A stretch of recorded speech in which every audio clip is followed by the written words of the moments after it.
Welcome to HBCU Her Voice, a place where we celebrate the powerful voices and stories of remarkable women from historically Black colleges and universities. I'm your host, Shanadra Washington, a proud HBCU graduate myself. I'm thrilled to bring you this platform dedicated to amplifying the voice of our community. We dive into inspiring stories of resilience, success, and the incredible impact these women are making in the world. From trailblazing entrepreneurs to innovative leaders, we bring you the stories that matter, showcasing how HBCU experiences shape paths and fuel passions. We'll explore challenges, victories, and wisdom. Whether you're an HBCU alum, a student, faculty member, supporter, or simply someone who believes in the power of diverse voices, we are so glad to have you. So listen up as we share insights, celebrate achievements, and uplift our community.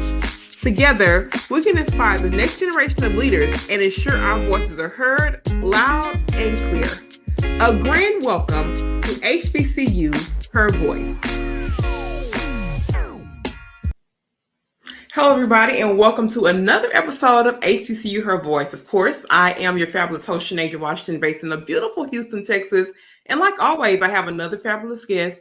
I'm always so excited, and you guys know I tell you openly, this is one of my favorite places to be. So we're going to have our guest come on, tell us her name, where she's streaming from, which school she repping. That's always important here.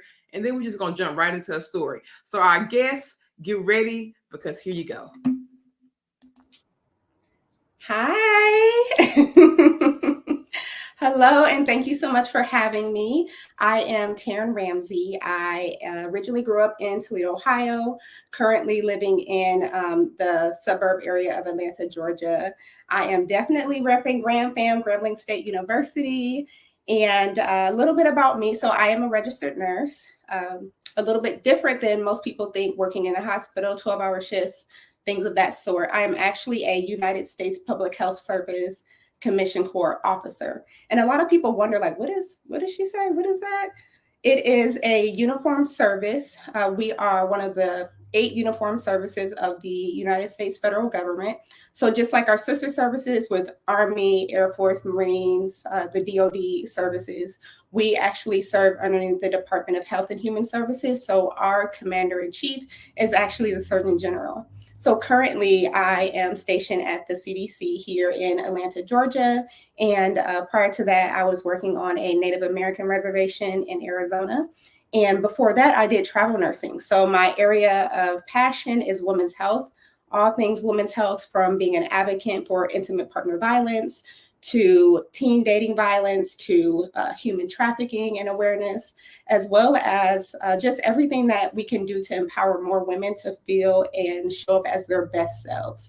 Outside of that, I am just, I love speaking. I also am a podcast host for nurse.org, a professional nursing organization. And in addition to that, I am a storyteller with the Moth Storytelling platform. And I always love connecting with people. One of my favorite things to do is travel. I am a self-care advocate and contributor to all things of just ensuring that, as busy as I am taking care of myself holistically from the beginning to the end. I am a daughter. I have 2 siblings, and I just enjoy meeting strangers and learning a little bit about their story. So I hope that in today's episode, you all have a great time to listen to us and get to learn a little bit something different that you may not have known. So stay tuned. That is great. For kicking this episode off, I mean, you described where you work, and it was like when you were saying, I'm like, I never heard of that. Like when you hear nurse, like I've never heard it be aligned that way. So where do they find these kind of jobs, or how do they know that your type of role exists? Because I guarantee I probably can go down the street and tap a nurse on the shoulder, and they may not even know how to get into that lane of work. Can you tell us a little bit about how to find it, or how will people even know that this field exists? Absolutely. So similar to that situation, I didn't know. It wasn't until I was working in my profession as a nurse and I saw a nurse that I went to Grambling with. Okay, shout out Grambling. And I saw that on her post, she was in uniform. So I reached out to her, sent her a message. I was like, oh, what did you join? Your uniform looks like the Navy. And she was like, no, it's PHS. So our mission is to advance protect and promote the health and safety of the nation. So we respond to national disasters. We are the only uniformed service dedicated to response to domestic as well as international disasters. So a lot of people may have seen us respond to COVID-19. That was a big thing where they had our commander-in-chief out on the front lines, and people were asking like, oh, well, they're, on these meetings and at these special brief announcements and things of that sort. And we get to work at any of the federal agencies, including the DoD services as well. And in that role, what I enjoy about it the most is that although I can start in a clinical position, whether that's working for the Bureau of Prisons or even somewhere like the Center for Medicare and Medicaid Services, to the Federal Drug Administration's FDA, to working in a more programmatic level or even doing research. So it's very, very autonomous. There's a lot of opportunity for nursing. So if you're looking for opportunities to learn more, just go to www.usphs.gov. I love it. See, we only 4 minutes in and I already learned a wealth of information. I told y'all Terrin was going to bring it. And Terrin, you're just so photogenic and beautiful. Like this pink is just working. I mean, I'm just loving it, by the way. So let me just say that. Thank you. I roll with my guests. We have our little time before the show. And we both were like, you know what? If it's a space where we got to, kind of shake our shoulders, shrink down, fake a smile, we're not trying to do it. We try to have a space to where we can really be authentically ourselves. And I champion that so much. And I remember reading your information and you talked about this journey of self-discovery and this journey of authenticity. What was that like for you? And then when did you kind of realize that there is a place in me that needs to step into authenticity? Because for me, it was kind of toward the end of my corporate America career to where I started having all of these kind of mental woes really about authenticity and really what that meant. So for you, what was your journey like? And then what kind of forced you to get into that walk of authenticity and stand in it? Sure. So I would say that I've always known that I've just rode with life to a beat of a different drum, right? I've always identified myself as being something different, whether that was a little quirky or just wanting and seeking different opportunities or doing different things than my friends were. And I was very comfortable with that. So I would say that it started for me maybe getting into college, like my freshman year. So prior to college, I tell people all the time that I would sit in my classroom. I was an honor student. I would sit in the front of the class, and you may not even know I was in the class because that's how quiet I was. And then it was like all of a sudden something just clicked. I started getting more active in different student organizations, and I just wanted to just explore as much as I could. And once I was going through nursing school, I started doing these things like I guess now it's like selfie dates, right? But back then I didn't know what they were called. So I would just take maybe a Saturday, leave about midday and go up to Monroe, Louisiana. And that's where the mall and everything was. And I would just go and have a time by myself. I would walk through the mall. I may go out to eat to, I think it was called Copeland's and have lunch or dinner and just stay out there all day and then drive back home to Ruston. And I really just enjoyed that time to myself. I know currently, even when I meet coworkers or if I meet people as I'm enjoying my self-care time, they'll ask like, dang, I wish I could do that. I really wish I could just go somewhere. You look so cute, like so at peace. I wish I could do that. And I'm like, you can. You definitely can. We have to be very comfortable with our own selves in order for us to enjoy who we are and what we bring to the spaces that we choose to be in before we just settle for being in certain social settings and we're not able to grow from them, or others we're not able to grow from them, or others are not able to grow from us. So with that, I encourage people all the time to just take that time to yourself, whatever that looks like, to just really get to know yourself without the distractions of life in the world. And I would say that once I relocated from Chicago, is where I lived before Arizona, I went to Arizona and it was very, very peaceful. I tell people all the time, it's the only place I've ever been where you can hear the wings of the raven bird flapping.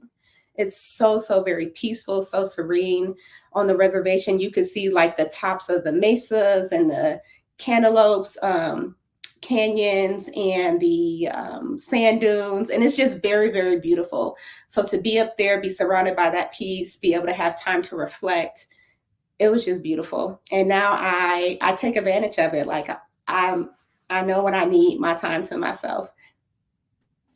That's important to know. And honestly, Terrin, I am to a space now where I am working to carve out the time. Sometimes it's not easy, right? Because, you have so many competing priorities. There's so many things to be done. But I try to remind myself that, especially as I'm approaching a certain age, it's important that, I redefine my time differently. So it's important that you say that. And the other part I thought you said was really interesting about us spending that time with ourselves. And a lot of us don't get that time. And that's when the real work happens, because sometimes you can't hear if it's so many people around you can't hear. And this is not, I'm isolating because, I think I'm better than, but no, you need that time with yourself to be able to get to know yourself, understand what you like and what you don't like. Because some people don't even know that. Yes. They don't even know what they like and don't like. They never get the time to discover that. So cheers to you for knowing that, hey, I got to take this time to myself so we can keep this thing in check. Yes. I want to shift here because I know that you do some work with domestic violence, and domestic violence is a topic of interest for you. Can you talk about your work in this space, and then what kind of led you to do that kind of work? Because that's heavy work. Sure, absolutely. So when I was younger, I grew up witnessing domestic violence. And I just knew that I was like, it's always been, I remember being in a training for a domestic violence volunteer role. And in this training, they have you learn about like the violence, the cycle of violence, how it starts, the different things. It goes from the way that it starts. And then in that training, they actually had a child audio call that we listened to, and they were calling 911, and just hearing that child just scream and yelling, stop it, stop it. He's gonna kill her, he's gonna kill her. And the 911 operator trying their best to stay calm, get as much information they could as a child from the child. And I remember my own experience of calling 911 because there was violence in my home. And although luckily I have not witnessed any deaths, it's just very traumatic. So my heart goes out to individuals who experience it, because a lot of the times they feel like they're all alone. They feel completely isolated, like it's their fault, and no one understands. And most people who are in these situations and have these experiences, it's not because they don't love the individual who's causing them harm. They truly believe that things are going to get better. And it's a cycle. It's not always, this violence. It goes from everything being okay to, and then it starts to build, and then there's a violent episode, and then it goes back to things being okay. So they're hopeful that things are going to change. And with that, I knew that it was important for me to give back in ways that I could, whether that's through being an advocate, working directly with individuals who experience domestic violence at shelters, doing childcare for them. And children are so resilient. It's just really beautiful to see them just really overcoming those challenges.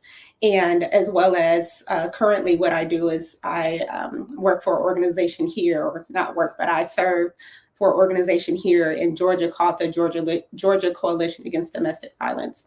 So I always encourage individuals that you are worth your life, and that you can get help, and that you did nothing to deserve this violence, nothing at all.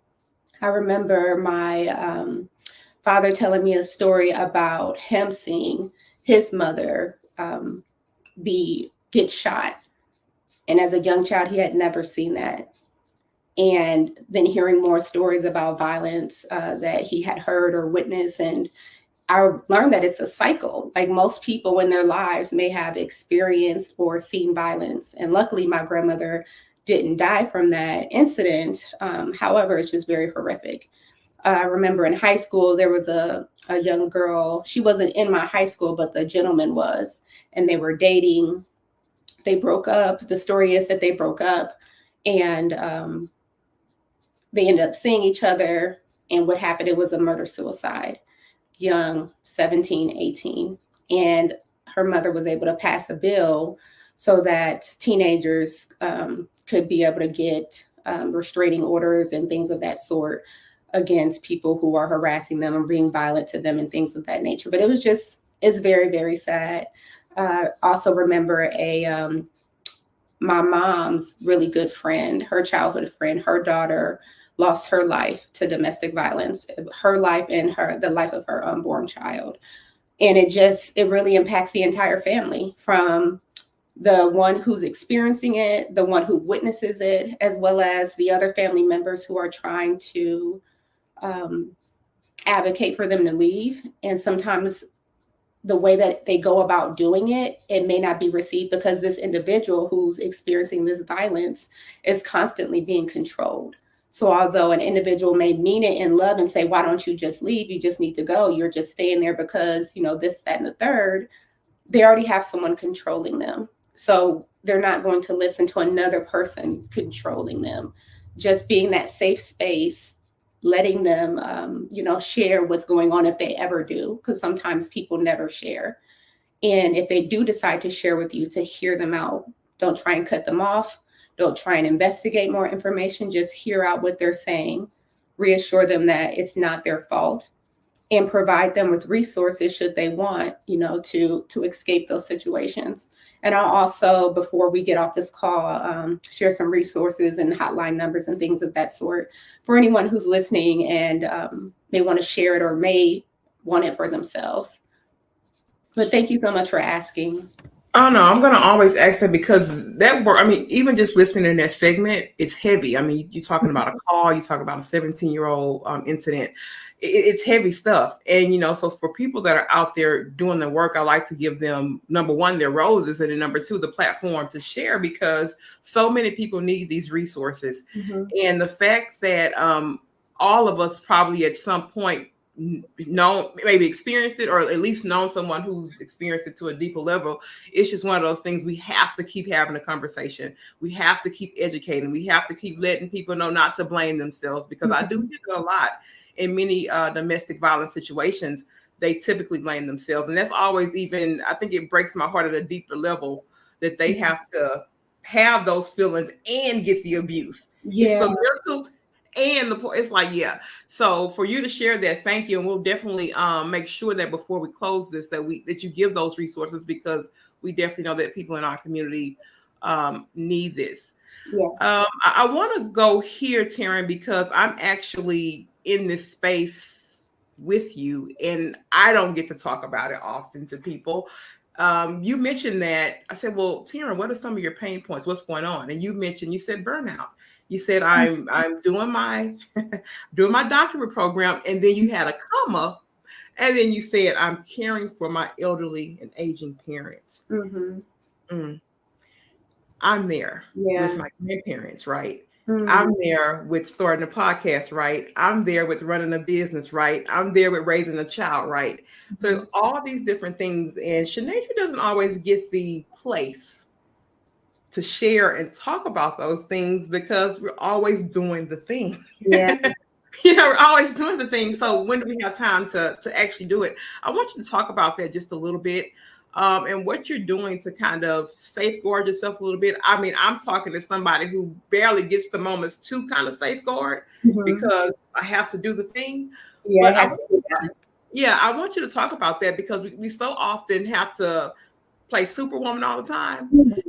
You know what I'm saying? That we don't get the opportunity to share. So I want you to talk about it. Yes. No, thank you for asking. And more importantly, for you doing the work, you mentioned earlier about, prioritizing that time for yourself is so very important.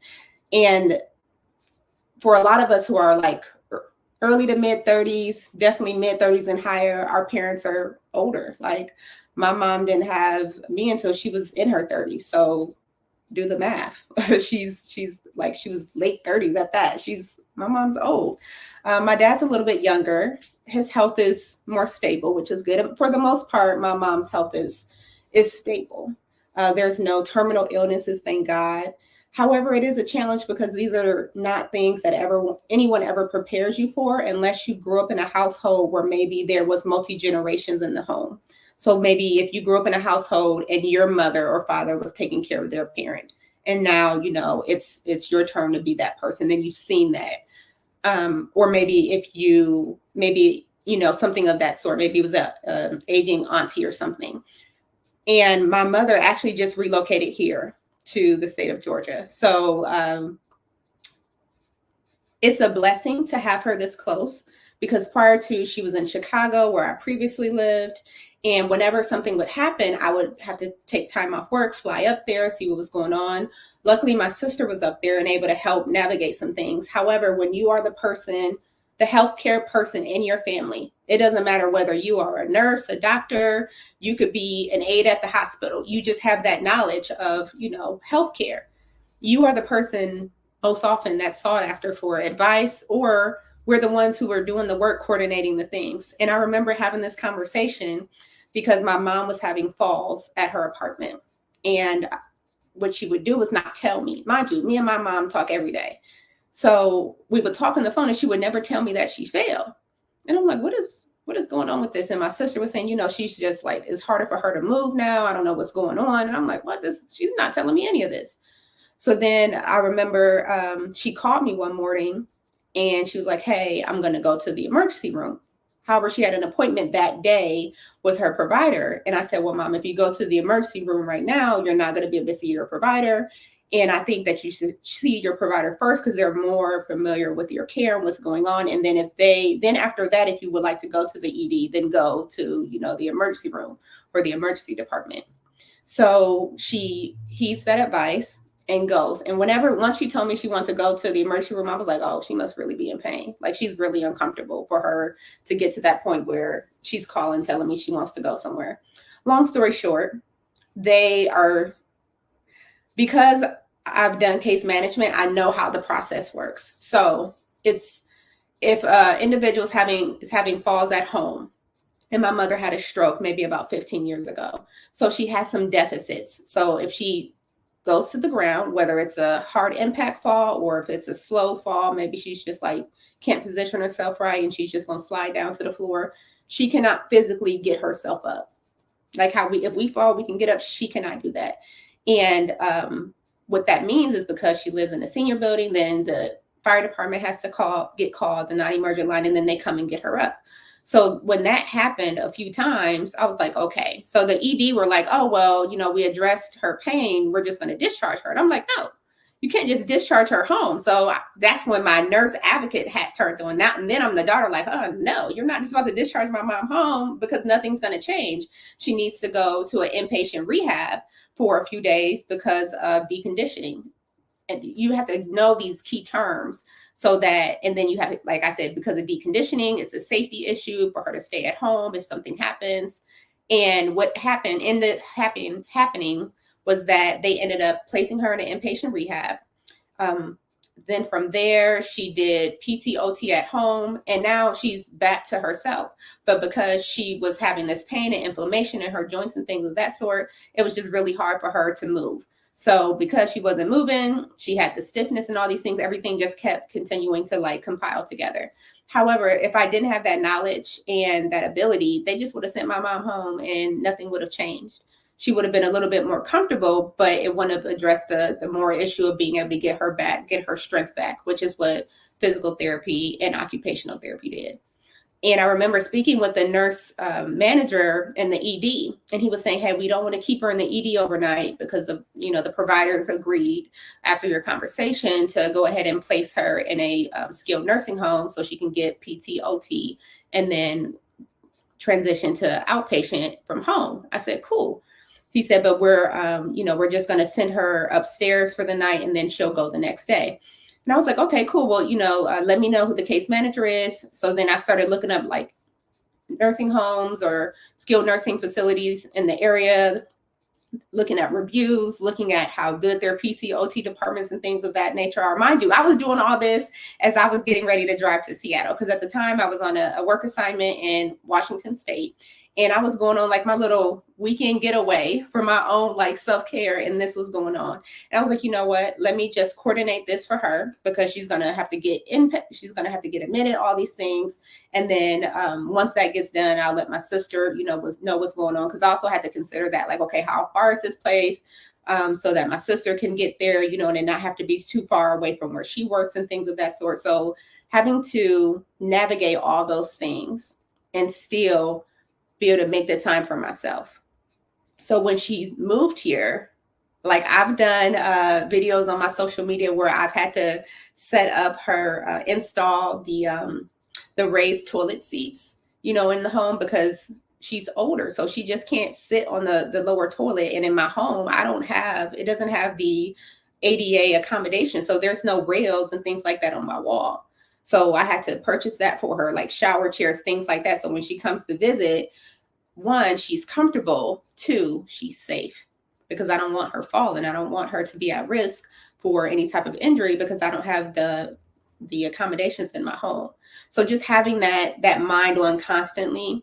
And mind you, I'm the one in healthcare in my family. So I'm the one who does it.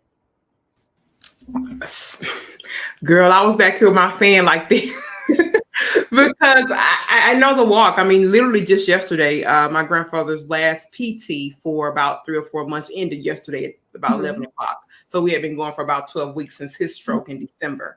So I know so we've been going to PT, OT, and speech for 7 months, 3 times a week, right? And doing that. So hearing you say that, and not really being able to always have a person who knows the on the ground twists and turns means a lot to me, because, you look at someone and see that they're taking the strides. I mean, it gives you a lot of confidence. I mean, and also to give you this space to know, like, girl, like, look, I'm not the only one. I'm not the only one out here trying to do it. But I think definitely in the future, we have to have you back, because one of the things that you mentioned is so important. You talked about that advocacy piece. And so many people, they don't know how to be an advocate, whether it's themselves in the hospital or whatever, or it's their parents. And I've noticed that, myself, people they even were asking me with the PT, oh, you're so hands-on. And I mean, they were, you have to be. Yeah, they were commending me from, like, you come to all the appointments, you do this and that. I'm like, yeah, it is a requirement. Like, I literally have to be, especially dealing with someone whose speech at the time is slurred, and I can't afford to not be here, basically. Exactly. You know what I mean? Like, no matter what it takes, I can't afford not to be here. So for you to talk about that, it's just so important that we have more spaces to do that, because you will feel like, am I the only one in the world? Yeah. You will feel like it's just you. And that is the feeling that I think I've had over the last 7 months, because it's just so many different things. And like you said, we had to come, same thing. We had to get the shower chair. We had to get the house accommodated, all over such a short amount of time. While dealing with all the other stuff you have to do, you still got to work. You still have your own responsibilities. And not to mention, if it gets to a point where they decline something or they deny something, and now you have to be the person like, oh, okay, well, what's the reason for this denial? Oh, I want to appeal it. A lot of people don't know that. They don't know that they can appeal a process, specifically with your insurance. If your provider submits something and you don't agree with the decision for the insurance to deny it, you can appeal that, even with medications. I think too often people are comfortable with what's being told for them, and they're not willing to think and make their own decisions. It's just like, oh, well, that's what the doctor said, so I'm gonna go with that. And not that what the doctor or the nurse practitioner or anyone saying is wrong. However, it is our responsibility to make sure that what they are saying is relevant to us. That's you good. As the individual. That's good. And taking really some accountability for yourself in that space.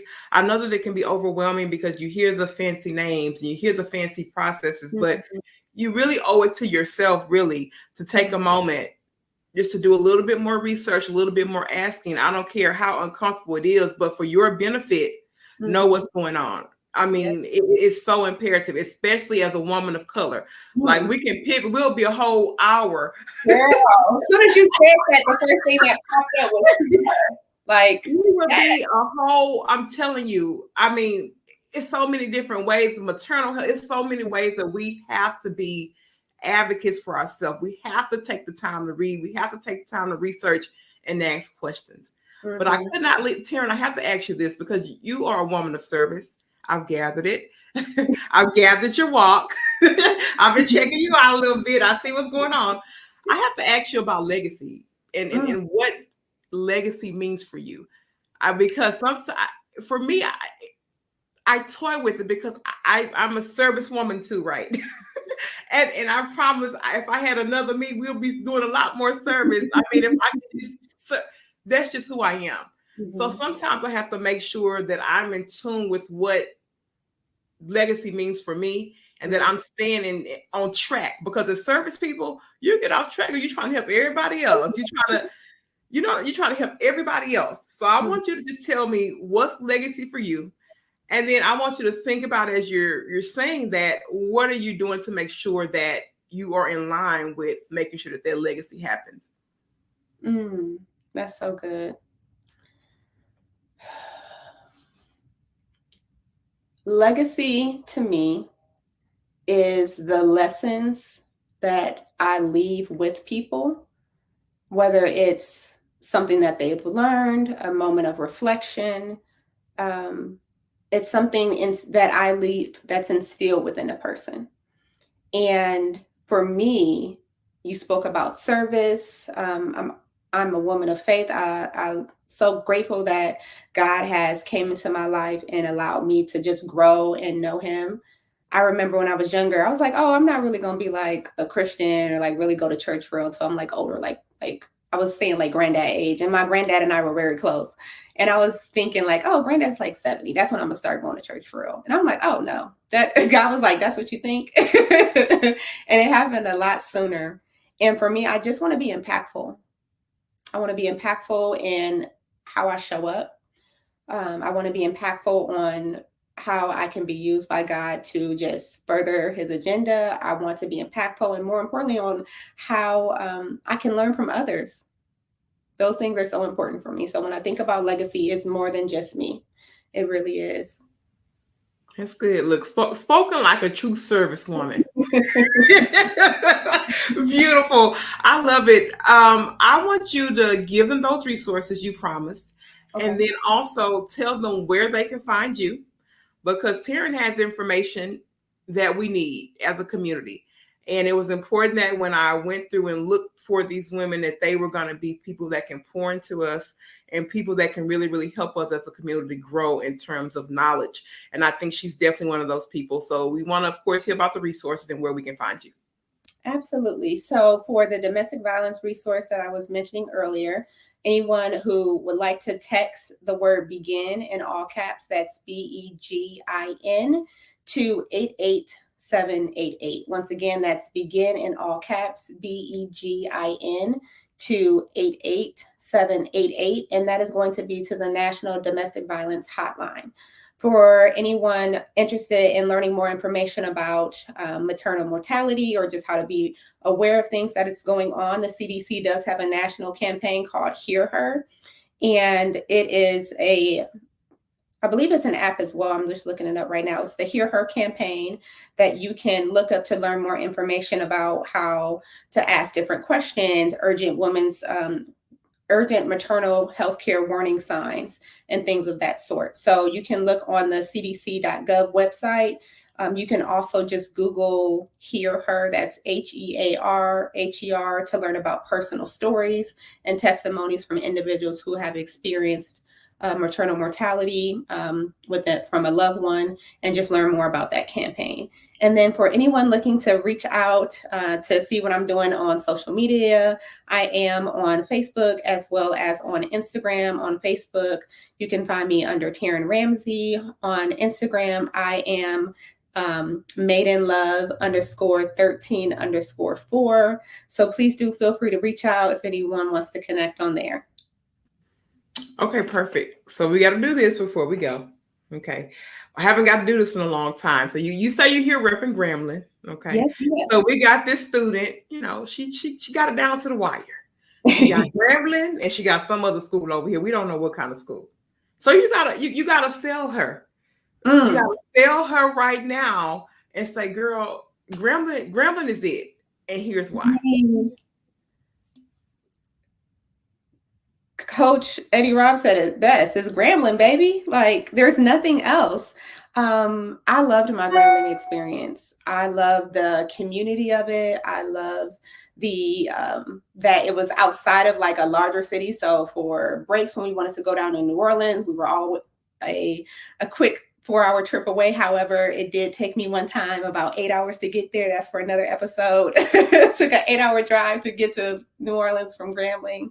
And even last year, I went back for homecoming, and I go back every year since for the last 3 or 4 years, virtually and now in person, because I do a initiative with the School of Nursing where I have guest panelists and speakers from the School of Nursing, as well as other organizations that speak about career opportunities once you get your nursing degree. A lot of people don't know that there's various things that they can do outside of just going and working inside of a hospital. And I also teach them about financial wellness and literacy, as well as we have guest speakers that speak on scholarships and loan repayment. So those are things that I look forward to doing because I have that love for Grambling in my heart. So if you're looking for a place where you can create those beautiful relationships and that are long standing, that is something that I experienced from Grambling. So I hope that if that's something that you're looking for, a place where not only do you go as an individual student, but then when you leave, you have family, you have lifelong friends, that's a place that I would encourage you to tap into. I love it, y'all. She sold it. I might need to see if I can reverse time and go to Grambling instead. I'm telling you, and the School of Nursing, like they just for I think the second or third year in a row had 100% passing rate for their board. So I heard amazing. Look, I love it. I mean, this episode has been fabulous, Terrin. You have been a fabulous, fabulous guest. And you're welcome back. You are welcome back. I just want to tell everybody out there who's listening, we love you. You know, there's nothing you can do about that. And let your voice shine. This has been HBCU, Her Voice, and we are out. Thank you. Yes. Bye. Thank you so much for having me.